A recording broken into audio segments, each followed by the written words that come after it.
Kerala, one of the celebrated cultural centers of India, and Kochi, the metropolitan city of Kerala, can boast of numerous cultural attractions. Located in Kochi, Folklore Museum, the magnificent edifice representing the cultural expressions of South India, stands to reincarnate the past.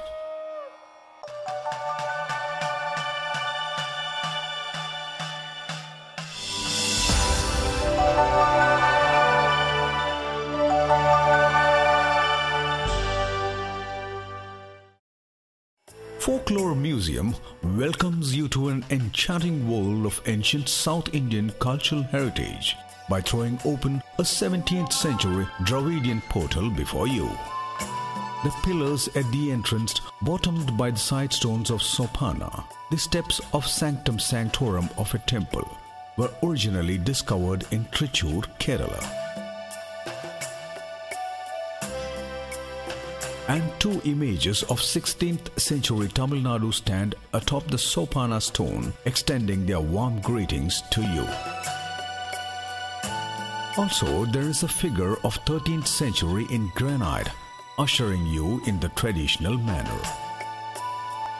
Inscriptions on stone from 16th century Kanchipuram in Tamil Nadu, narrating the story of a temple in Sanskrit, Old Telugu and Tamil, are featured on the walls of the museum premises.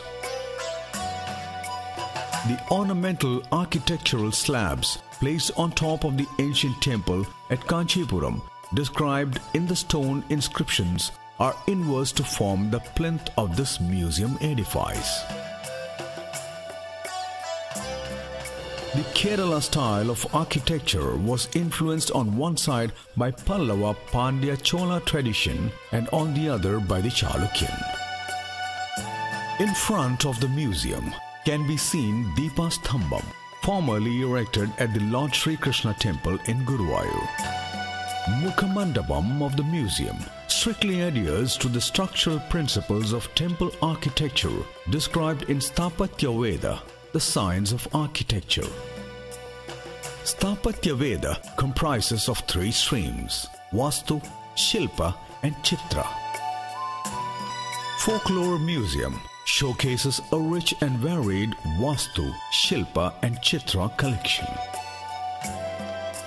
This Mukhamandapam shares features typical of Kerala Vastu style, though combined with certain traits then universal in temple architecture of the south. Figures of elephants in granite, built in 14th century, flank the steps towards the entrance of the facade. The roof structure, paved with traditional roof tiles, shows a sloping pattern. Two monsoons in a year and moisture of weather could be directly linked to the use of sloping roof and selection of building materials. Beautiful wood-carved silhouettes built on each part of this three-storied edifice are visible in the front portion. An array of thick wooden rafters adorned with rafter shoes are found in the outer reaches of the facade.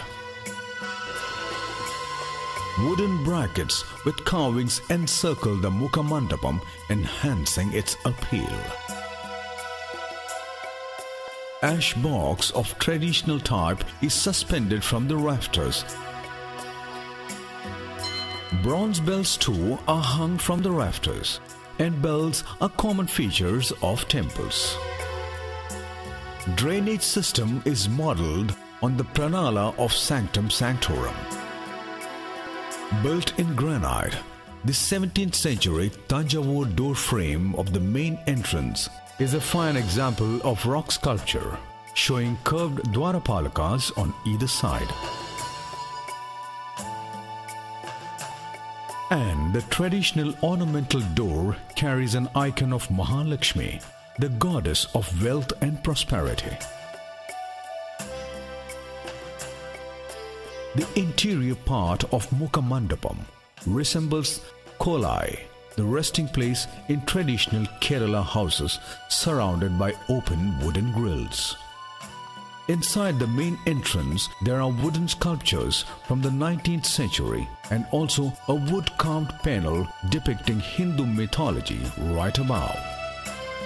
The top ceiling has a number of Hindu icons carved in wood and dating back to 17th century.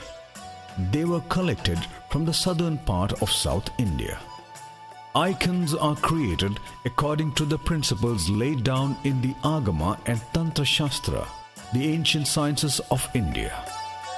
The ceiling is supported on one side by 17th century granite pillars from Tanjavur, and it has an ornate bulbous capital. Belgium-made milky domes and wooden leaf fan of 19th century are fixed on the ceiling. The ceiling is also supported by two rectangular wooden pillars with rich wood carvings of Hindu deity. An ornate Kerala-style door secures the entrance to the left corridor. The main door of the museum hall is an exquisite and eye-catching one in traditional Kerala style. Colored wooden panel bearing the figure of Rajarajeshwari, the goddess of beauty and wealth, and her companions greet you. Like sentinels, the bronze figures flank the entrance to the museum hall. The museum hall on the ground floor, where exhibits are displayed, has been built on the model of a Malabar mansion. The ceiling incorporates metallic ornamental buds. Quaint Belgium lamps and antique ceiling fans decorate the ceiling. Pierced wooden windows, speciality of Malabar style of architecture, enhance the charm of this place. Massive wooden pillars on right side of the hall display figures from Hindu classical mythology.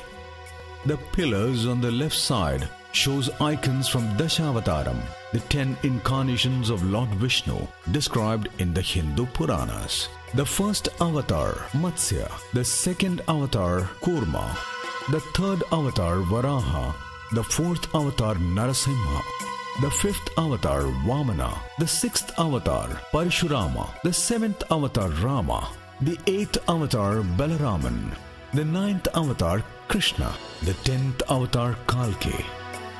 The doors on the wall intricately decorated with carvings and metalwork typical of ancient architectural style of Kerala. This panel is Anantashayanam, the snake couch of Lord Vishnu.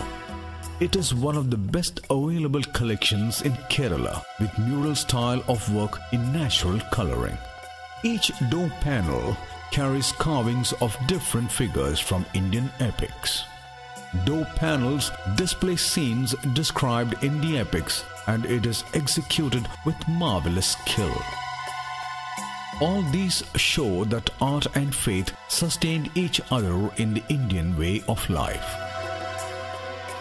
Some of these door figures are inspired by Christian faith. These reflect the cross currents of different religions throughout the centuries. There are numerous artifacts from all over South India, from various epochs on display in the ground floor of this museum, and these bear testimony to the lifestyles of people in the bygone ages. This huge earthenware jars called Nandangadi were used to cremate dead bodies in the ancient times around 1000 BC. This type of massive wooden tiger figures are typical of southern Karnataka. Vast collection of musical instruments used predominantly in Carnatic music can be seen here. Veenas from all over South India are displayed here. Violin, originally from the West, became popular in Carnatic music of the East. Mirava, a percussion instrument used in a ritualistic theatre of Kerala, was described as a war drum in Sangam literature. Assortment of folk instruments belonging to religious, social and cultural types are kept here. Edakya, used in Sopana music, is a chord phonic instrument of Kerala.